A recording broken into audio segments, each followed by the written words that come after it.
Josué, capítulo de número 4.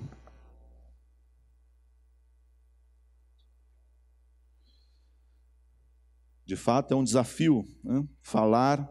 E é tão interessante, né, queridos? Porque pensar em algum contexto em que envolve família, família é uma instituição divina. Foi Deus que, né, começou, né, partiu dele, né? E hoje a gente fala de família, a gente sempre usa aquela palavra, é um desafio, né? Por quê? Porque Satanás hoje tem, de uma forma muito terrível, né, agido contra as famílias, tentando destruir famílias, porque uma família destruída é uma rua destruída, é um bairro destruído, é uma sociedade destruída, por vezes é um município destruído, quando não um país destruído. Quando Deus restaura uma família, Ele está restaurando também, né, uma rua, Ele está restaurando uma comunidade, Ele está restaurando uma sociedade, Ele está restaurando um estado, porque a família restaurada, ela é bênção aonde ela está, ela é testemunha aonde ela está. O reino de Deus é proclamado por meio daquela família, o amor de Deus é revelado por meio daquela família, e assim o evangelho vai se expandindo, as coisas vão acontecendo, e aí, queridos, aquela sociedade que não tinha interesse, ou tinha uma visão contrária às coisas de Deus, sobre a pessoa de Jesus Cristo, ela começa a olhar de forma diferente.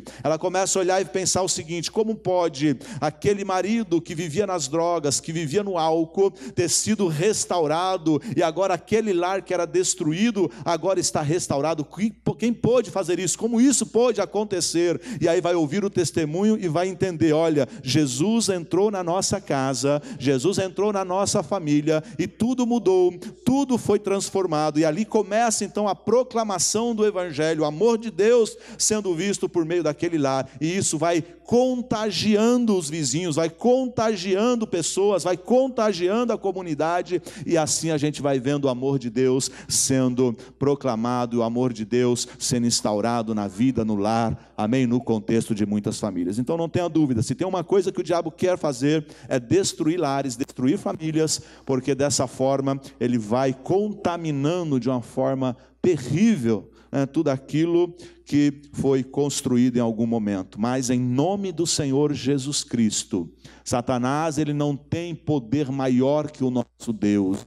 O nosso Deus, ele é poderoso. O nosso Senhor Jesus Cristo, né, ele tem todo o poder. Ele disse: todo o poder foi me dado no céu e na terra, e eis que estou convosco todos os dias, até a consumação do século. Ele não tem poder, Satanás não tem poder sobre a sua casa, salvo se você der oportunidade, salvo se você der as brechas, salvo se você der lugar para ele. Ele não tem poder. O poder maior emana do nosso Senhor Jesus Cristo. Amém? Capítulo 4 de Josué, um texto em que está no processo transitório, na travessia do rio Jordão. Estão deixando a parte do deserto e entrando agora nas regiões de Canaã, e aqui nesse capítulo acontece esse processo interessante. Deus tem algo para nós. Do verso 1 ao 7 nos diz assim: tendo, pois, todo o povo passado o Jordão, falou o Senhor a Josué, dizendo: tomai o povo 12 homens, um de cada tribo. Tomai do povo 12 homens, um de cada tribo, e ordenai-lhes, dizendo: daqui do meio do Jordão, do lugar onde parados pousaram os sacerdotes os pés, tomai 12 pedras, e levai-as convosco, e depositai-as no alojamento em que haveis de passar esta noite. Chamou, pois, Josué os 12 homens que escolhera dos filhos de Israel, um de cada tribo, e disse-lhes: passai adiante da arca do Senhor vosso Deus, ao meio do Jordão, e cada um levante sobre o ombro uma pedra, segundo o número das tribos dos filhos de Israel, para que isso seja por sinal entre vós, e quando vossos filhos no futuro perguntarem, dizendo: que vos significam estas pedras? Olha, quando vossos filhos os perguntar: que vos significam essas pedras? Verso 7, então lhes direis que as águas do Jordão foram cortadas diante da arca da aliança do Senhor, e passando ela, foram as águas do Jordão cortadas. Estas pedras serão para sempre por memorial aos filhos de Israel. Amém? Pai, Senhor, nós já oramos, Senhor, tivemos um momento tão maravilhoso, tão gracioso. Obrigado por tudo aquilo que o Senhor já fez até aqui, Pai. Deus querido, mais uma vez, quero colocar, meu Pai, na disposição do Teu Espírito, dando aquilo, Pai querido, que o Senhor já tem colocado ao nosso coração. Senhor, nos ajuda a poder transmitir, meu Deus, de uma forma clara, meu Deus, e bem compreendida ao Teu povo, Senhor. Que não seja eu, mas o Teu Espírito falando à Tua igreja, em nome de Jesus. Amém. Diga assim comigo, queridos: 3 verdades para construir uma fortaleza na alma e destruir as muralhas que surgem na vida. Amém? Diga para quem está do seu ladinho assim para ele: olha, 3 verdades para construir uma fortaleza na alma e destruir as muralhas que surgem na vida. Amém, queridos? Meus amados irmãos, na vida nós construímos várias coisas. A vida é um processo de construção, em todos os sentidos.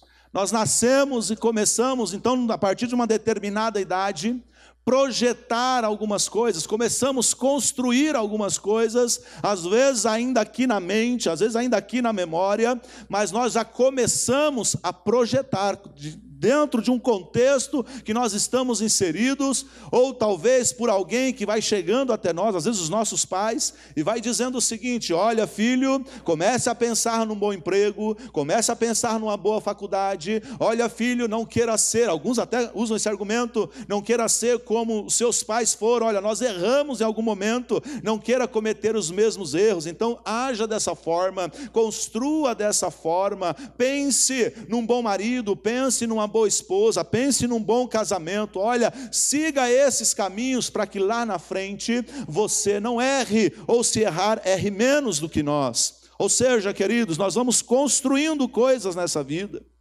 e coisas que em algum momento nós podemos também denominá-las, e pensando hoje no nosso contexto, como muralhas, e algumas com verdades positivas e outras podemos pensar com verdades negativas. Grave isso: verdades positivas e verdades negativas. O que são verdades positivas? São as que não formam feridas. São verdades, nós construímos. De repente, nessas verdades positivas, você conseguiu uma boa faculdade, uma boa educação. Verdades positivas que não deixaram marcas ruins. Verdades positivas que não deixaram mágoas na alma. Você teve bons relacionamentos de amizade, de companheirismo, e carrega todos esses na sua vida, na sua trajetória. Verdades positivas, um bom relacionamento conjugal, entre os desafios que nós temos numa vida a dois, que isso é normal, somos pessoas diferentes, cada um de nós temos uma digital no mundo, nesses bilhões de pessoas que existem, ninguém é igual, cada um tem a sua digital, e o ser humano é diferente, então a vida conjugal, ela traz desafios, e nós somos diferentes, eu sou diferente da minha esposa, ela é diferente de mim, mas nós aprendemos com a palavra de Deus, aprendemos por meio da Bíblia Sagrada, que Deus nos fez diferente para que as engrenagens se encaixem, e as diferenças não é para nós nos distanciarmos, mas as diferenças é para nós nos unirmos e crescermos juntos e caminharmos dentro de um propósito de Deus na nossa vida. Não é fácil, porque ao tempo, conforme você vai dividindo o mesmo espaço, vai dividindo a mesma cama, o mesmo lençol, às vezes o mesmo sabonete, quando não, numa necessidade, até a mesma escova de dentes, Você fala: ai pastor, é verdade, já houve necessidade, que eu falei: bem, me empresta sua escova aí, porque a minha sumiu, e eu não posso agora, não vai dar tempo de comprar outra. E aí, querido, marido e mulher, tem isso, E você, quando começa a dividir, querido, esse mesmo espaço, aí as diferenças começam a acontecer. É a mesma história da água e do óleo, separados os dois, parece tudo igual. Mas quando você junta os dois, você percebe a diferença.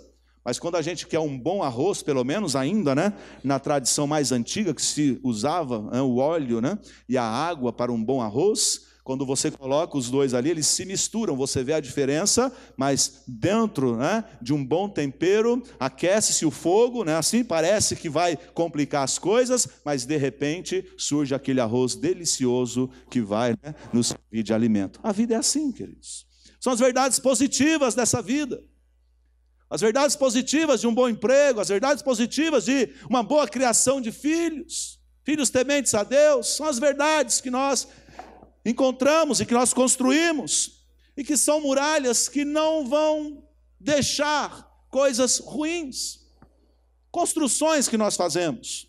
Mas também existem as verdades negativas, são as que machucam a alma. São muralhas construídas por um amor não correspondido. Quem aqui já não enfrentou situações dessas?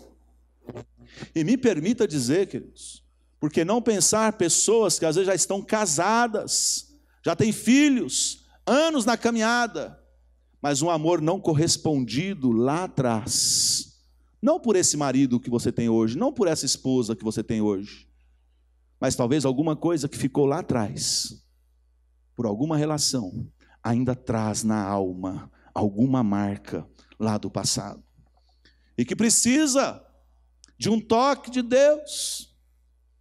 Às vezes, queridos, é uma situação de palavras negativas que foram ali proferidas por meio dos pais, ou por meio de alguém, de um chefe, de um patrão, ou de alguém que você não esperava ouvir palavras, e aquilo trouxe muralhas na sua vida, na sua alma, e que isso em algum momento talvez esteja influenciando no contexto familiar.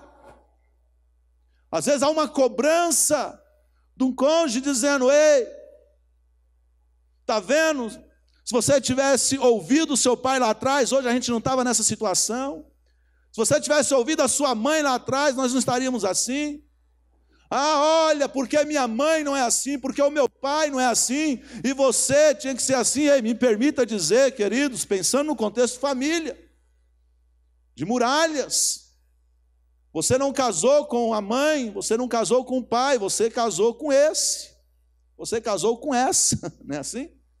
Ah, mas o ideal não era isso que eu pensava, porque minha mãe é a mulher ideal. Queridos, eu vou dizer para vocês, se eu quisesse a mulher ideal para mim, claro que isso está fora de cogitação, mas vocês vão entender o que eu vou colocar aqui, eu teria tentado casar com minha mãe, porque a mulher que me conhece há 42 anos, ela tem 82, queridos, e ela é a pessoa maravilhosa. Pensa, pergunta para mim, qual o defeito da sua mãe? Eu acho que ela ia ser boa demais. No meu contexto eu posso dizer isso. No meu contexto eu posso dizer isso. Ela é a pessoa ideal. Mas eu não casei com a pessoa ideal, eu casei com a pessoa real. A pessoa real é minha esposa, está lá. Né? Que tem um contexto diferente de mim, que cresceu diferente de mim, que pensou diferente de mim. Hoje a gente vai se enquadrando, o tempo vai passando, a gente vai aprendendo. Né? Deus vai nos ensinando, a gente vai buscando orientação, a gente vai crescendo junto. Então entenda isso. A pessoa com quem você casou foi a pessoa real. Tá? É essa que está aí, é exatamente esse. Tá? Magro, gordo, careca, cabeludo, dependendo como for, é esse aí. Tá bom? E é assim, queridos. Mas às vezes vêm as verdades negativas num contexto como esse, e começa às vezes coisas do passado querer vir à tona.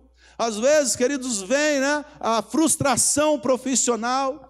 Porque eu projetei na minha vida isso, mas de repente, muralhas dentro dessas verdades negativas surgiram, e você não imaginava, mas vem a frustração profissional, vem a frustração acadêmica, vem a frustração sentimental e tantas outras coisas. Essas são as verdades negativas que machucam a alma.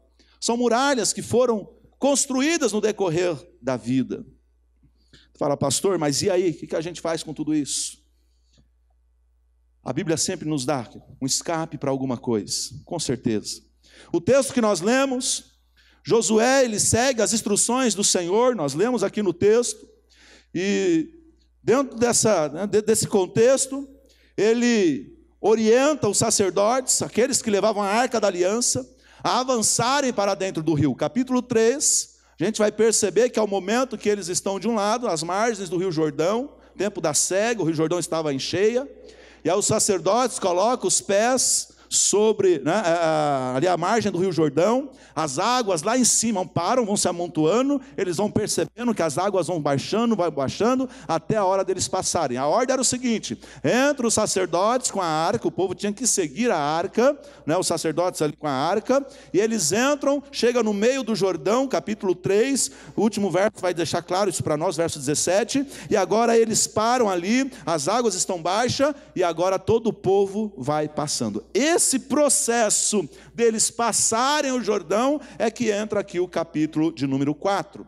E aí então a ordem do Senhor a Josué era o seguinte: Josué, você vai pegar 12 homens, um de cada tribo, e vai pedir para que cada um pegue uma pedra e leve ao acampamento, porque vai montar então um altar na região de Gilgal. Então Josué, você já entendeu, Josué então passa agora essa informação, né, essa ordem àqueles 12 homens que ele escolhe, e cada um vai pegar essa pedra do meio do Jordão e vai levar então para o acampamento, para depois eles montarem esse altar na região de Gilgal.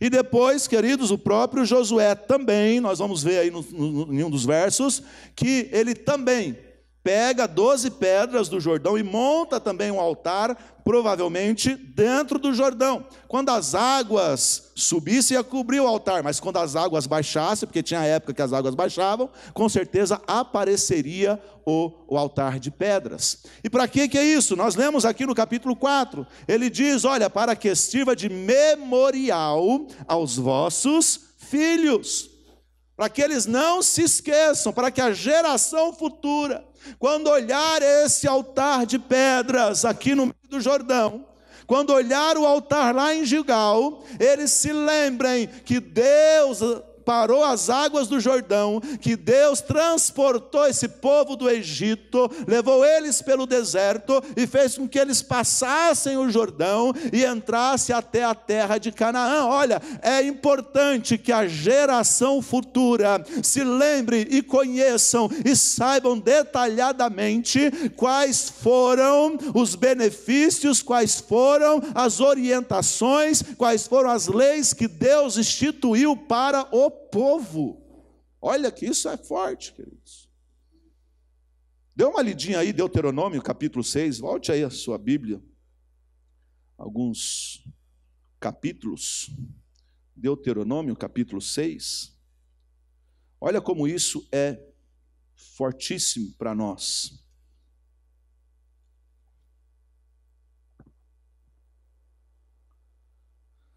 Capítulo 6 de Deuteronômio, versículos 5, 6 e 7, nos diz assim, Deuteronômio 6, 5, 6 e 7.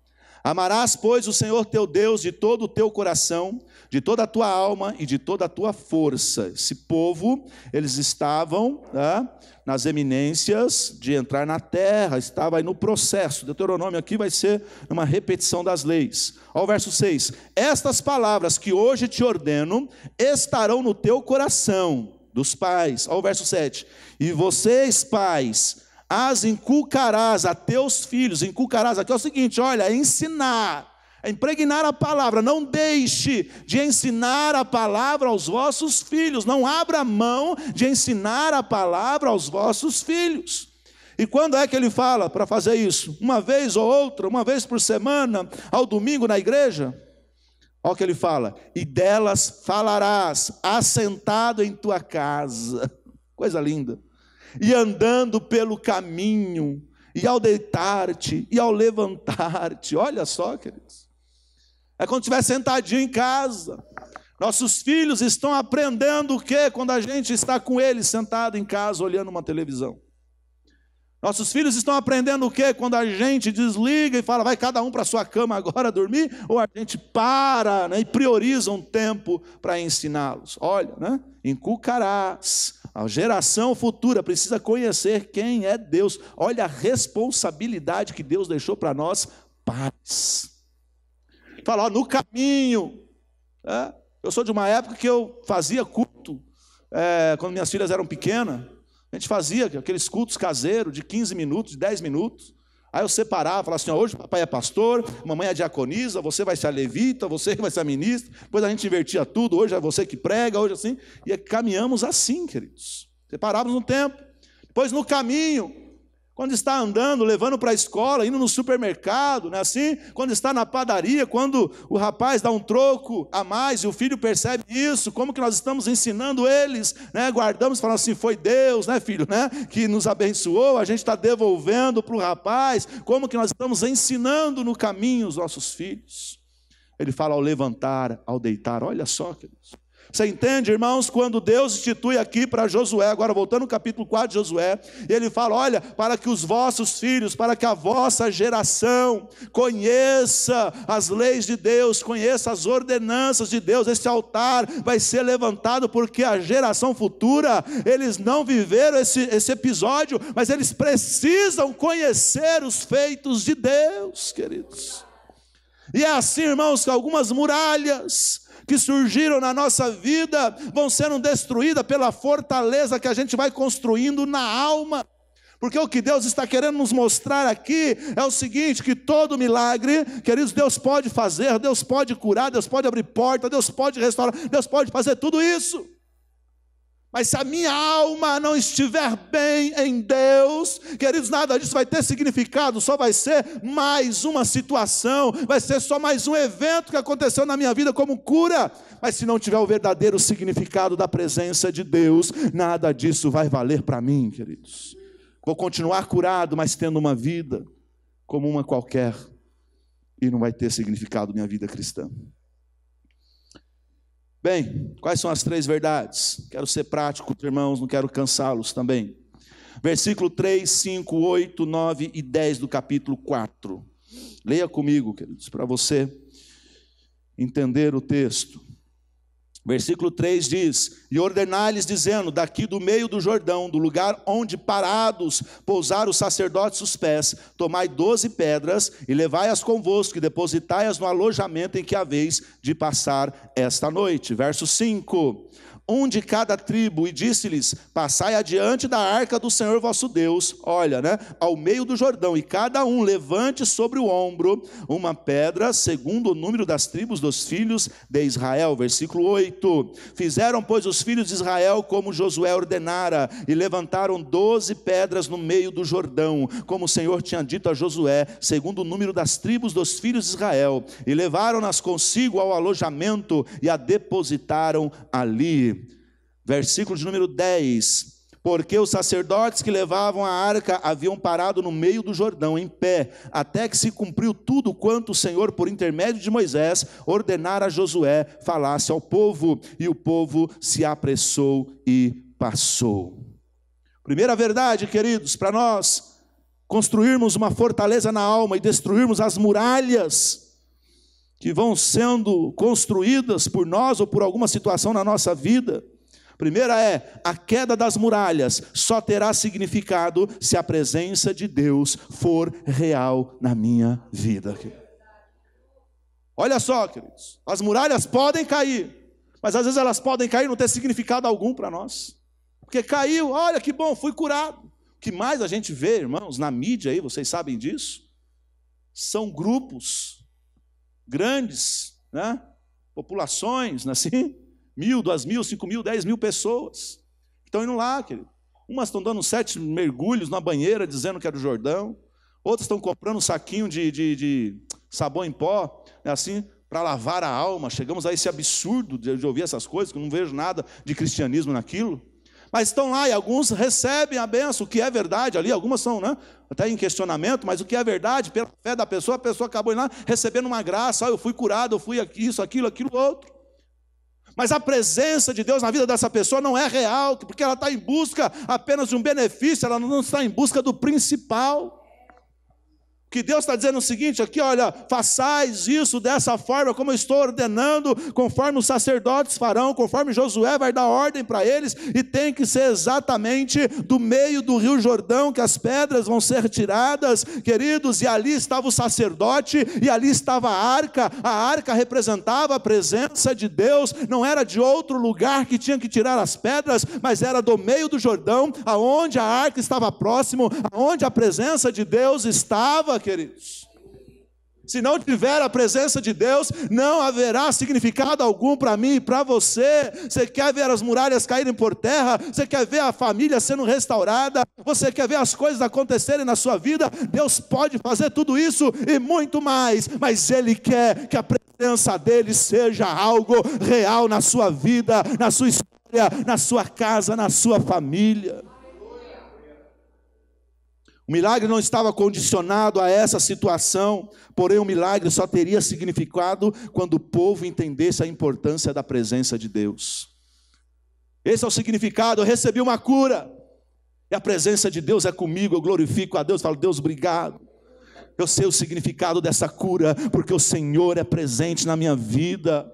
Porque antes de eu ser curado, eu já adorava, eu já buscava ao Senhor, no meio da enfermidade, no hospital, ou ali desempregado, a presença do Senhor era comigo, eu entendia isso perfeitamente, eu continuava adorando, buscando e glorificando. Agora eu recebi a cura, Senhor, eu recebi a provisão, eu recebi agora a bênção, Senhor. Isso continua com grande significado para mim, porque é o Senhor na minha vida primeiramente, e não os seus benefícios. Os irmãos estão entendendo isso, queridos? Aleluias. Não foi em vão que Deus ordenou tanto para os 12 representantes de cada tribo levarem cada uma pedra, como também para Josué que levantasse um altar no meio do Jordão, aonde estava ali próximo a arca do Senhor, até o último passar e depois a arca os sacerdotes levarem, dando continuidade. Algo muito profundo ficaria marcado, queridos, tanto para o povo que participava daquele momento, como também para a geração futura. Imagine vocês que quando eles fossem dar as voltas em volta das muralhas, eram 13 voltas, uma por dia durante 6 dias, depois 7 num dia só. Entender isso, irmãos, só quem estava lá naquela época. A gente lê, entende por milagre, entende por fé. É assim? Creio que foi isso. Mas quando chega lá, ele fala, olha, agora, assim, os guerreiros, aí os soldados vão dar as voltas. Queridos, era um negócio de louco, uma muralha de quase 9 metros de altura, 6 de espessura praticamente, dividida em duas, uma de 1,80 aí, segundo, né, alguns, e de 2,5, enfim, 2,20, enfim, mas dava para construir uma casa, porque Raabe tinha uma casa construída lá, e entre outras casas que eram construídas. Isso era uma loucura. Mas ele fala o seguinte, olha, vocês vão dar as voltas, e ninguém vai dar um pio sequer, é tudo em silêncio. A única coisa que vocês vão fazer é seguir os sacerdotes, os levitas que levam a arca, e vão seguir o som do chofar. Nada mais. Fica imaginando, queridos, que eles batiam assim naquela muralha, assim, olhavam lá para o alto. Ah, meu Deus do céu, isso aqui vai cair. Aí tinha soldados, porque capítulo 6 de Josué, verso 1, fala que a cidade de Jericó estava terrivelmente fechada por causa dos filhos de Israel. A história do povo de Israel já tinha chegado lá. Já tinha lá, que eles estavam, quando eles estão atravessando esse episódio do capítulo 4, tem partes ali em que os reis ali que já estavam em Canaã, das outras nações, já conseguiam observar aquele povo, eles ficavam olhando. Olha que negócio louco é esse, esse povo carrega um negócio, não, as águas do Rio Jordão param, agora esse povo atravessa, estão montando agora assim, carregando pedra nos homens, que coisa de doida é essa? Mas esse povo é perigoso, porque a história deles diz que lá no deserto, muita coisa aconteceu, alguma coisa que esse povo tem, então vamos agora nos cercar. Então era uma muralha muito alta, no alto dela ficavam os soldados, às vezes com aqueles tachos enormes, de pinche, né? Tipo um produto como se fosse pinche mesmo, fervendo, porque se alguém tentasse pôr uma escada e subir, eles jogavam, né? E aí já matavam os camaradas, os soldados estavam tentando subir as muralhas, era um negócio terrível. A história estava acontecendo, então você imagine que aquele povo agora, eles começam a dar a volta em volta das muralhas, começa a olhar e a imaginar que é impossível, não podia falar nenhum com o outro, falou assim, ó, Deus falou que tem que ficar em silêncio, só ouça o som do chofar, em outras palavras, só ouça, né, assim, o som de Deus, só siga o som de Deus, só siga a presença de Deus, é assim que as muralhas vão cair. Olha, com certeza eles começavam a perceber isso, e lembrava já, olha, alguns dias atrás, a gente estava lá nas beiras do Jordão, mas a arca, quando os sacerdotes levaram, colocou no meio, o rio foi baixando, as águas pararam, nós já vimos milagres de Deus acontecer, então aqui eu creio que não vai ser diferente. Ele começa a despertar e brotar fé no coração daquele povo novamente, ao ponto de crer que as muralhas haveriam de cair por terra, queridos. Deixa eu te fazer uma perguntinha, na sua trajetória cristã, Deus já te abandonou alguma vez? Não vai ser agora que Ele vai te abandonar, queridos. Se Ele não te abandonou lá atrás, não vai ser agora que Ele vai te abandonar. Essa muralha no seu contexto familiar, ela vai cair por terra, em nome de Jesus. Mas para isso, construa primeiro uma fortaleza na alma. Esteja com a alma bem. Você quer seu marido bem, mas você precisa estar bem. Você quer sua esposa bem, você precisa estar bem. Você quer o pai bem, você precisa estar bem. Você quer o filho bem, você precisa estar bem. A alma precisa estar boa. A presença de Deus aqui nos faz entender o significado do milagre. Se não houver presença de Deus, não haverá significado para o milagre. A presença de Deus aqui nos faz entender a queda das muralhas. A presença de Deus aqui nos faz caminhar como loucos em silêncio, mas confiantes, ouvindo através do som do chofar a voz de Deus. É caminhar como loucos mesmo. Nossa trajetória é assim. Às vezes não é hora de gritar, não é hora de querer espernear, não é hora de querer fazer nada, é hora de ficar em silêncio, ouvindo Deus falar conosco, e a gente seguir a voz de Deus, seguir a orientação de Deus, porque vai chegar o momento que Ele vai dizer: agora grite, e quando gritar, é hora de ouvir agora o barulho das muralhas ruírem e cair por terra. Permita Deus caminhar junto com você, queridos, nessa trajetória. Permita Deus caminhar junto com você, e você vai entender aonde Deus quer te levar. Amém? Então a primeira verdade: as quedas das muralhas só terão significado se a presença de Deus for real na nossa vida. Aí vai ter significado. Segunda verdade, queridos, versículo 9 e versículo 20: levantou Josué também 12 pedras no meio do Jordão, no lugar em que parados pousaram os pés dos sacerdotes que levavam a arca da aliança. E ali está até o dia de hoje, até o dia que foi escrito o livro. As 12 pedras que tiraram do Jordão, levantou-as Josué em coluna em Gilgal. Segunda verdade: antes de enfrentar a grande muralha com sua pequena força, faça um pequeno altar a um Deus que é grande. Pastor, o senhor está falando para me construir um negócio na minha sala, no meu quarto? Não, não é isso não. Mas é o pequeno altar de oração. Aquela sua pequena oração, quando você dobra o joelho e vai falar com Deus, às vezes sem forças, às vezes está meio esgotado, esgotada, cansado. Você fala: Deus, olha, eu queria ficar aqui orando 1 hora, mas a luta está tão grande, e o meu espaço está tão pequeno, eu só consigo orar isso. Mas se for uma oração verdadeira, pequena que seja, você está orando para um Deus que é grande, e esse Deus ouve a sua oração, queridos. Se for verdadeira, acredite que Deus está contemplando o seu pequeno altar, de forma figurativa, na sua oração.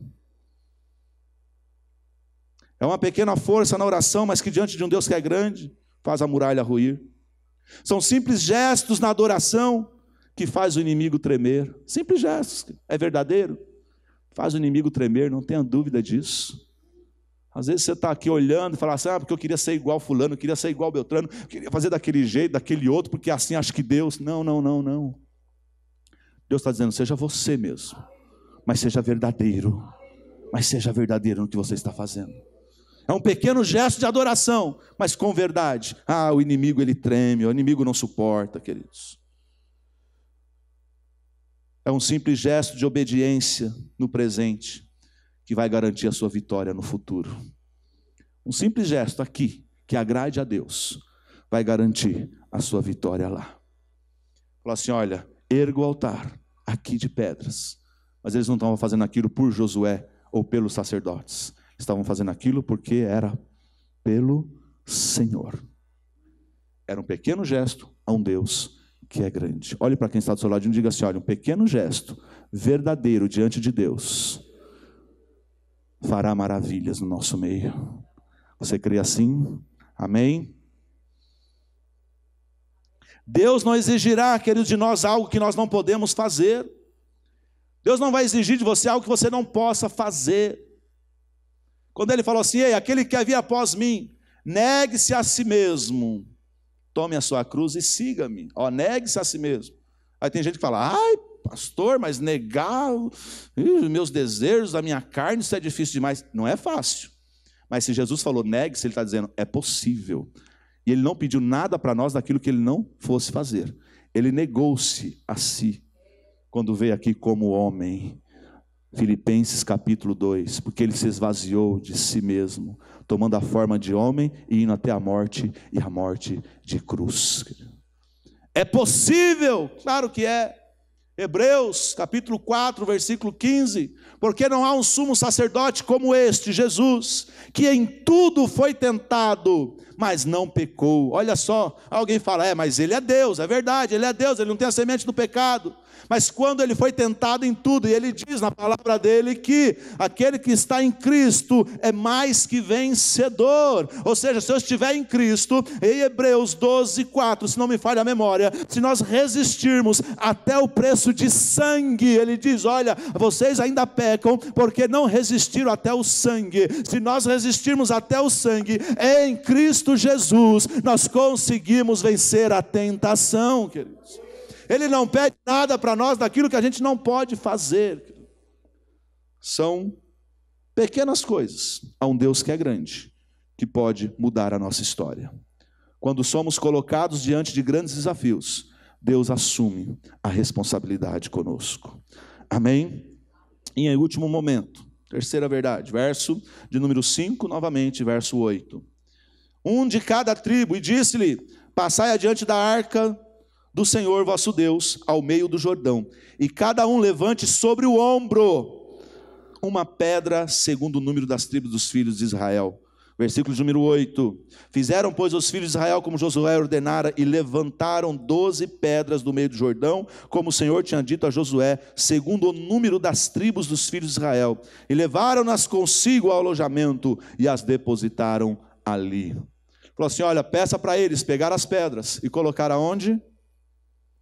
Nos ombros, e leve até ao acampamento. Terceira verdade, queridos, que constrói uma fortaleza na minha alma e destrói as muralhas.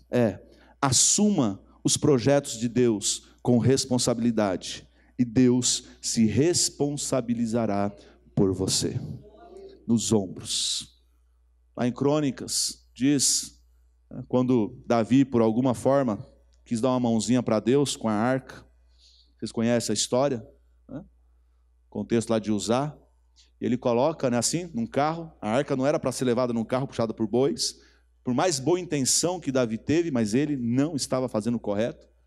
Creio que Deus propositalmente, coloca ali, quem sabe, permite uma situação para que a roda da carroça ali, pegasse numa pedra, balançasse. E aí a arca desce aquele balanço que ia cair, aí vai um outro com uma boa intenção também, coitado, vai tocar na arca, ele é fulminado na hora. Por quê? Porque a arca não era para ser puxada por bois, a arca era para ser carregada nos ombros. Responsabilidade. Cada um dos 12 homens deveria pegar uma pedra, colocar sobre os ombros e levar até o acampamento. A partir do momento que assumimos os projetos de Deus com responsabilidade, Deus se torna responsável por nós.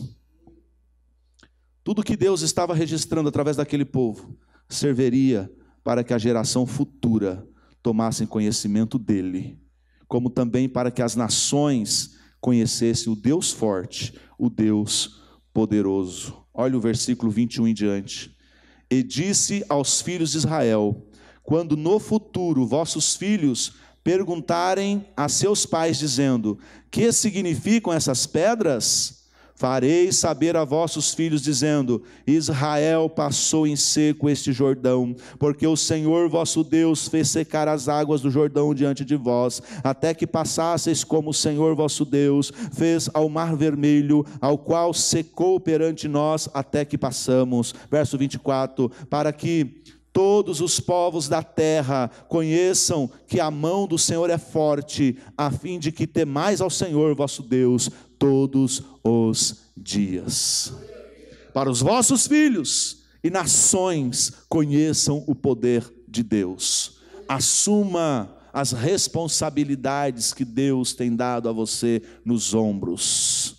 Coloque sobre os ombros, carregue, vá em frente, porque Deus se responsabilizará por você. Deus vai se responsabilizar pelos seus. Deus vai se responsabilizar pela tua casa. As muralhas hão de cair por terra em nome do Senhor Jesus Cristo. A queda das muralhas só terá significado se a presença de Deus for real na sua vida. Antes de enfrentar a grande muralha com sua pequena força, faça um pequeno altar diante de um Deus que é grande. Assuma os projetos de Deus com responsabilidade e Deus vai se responsabilizar por você. Amém?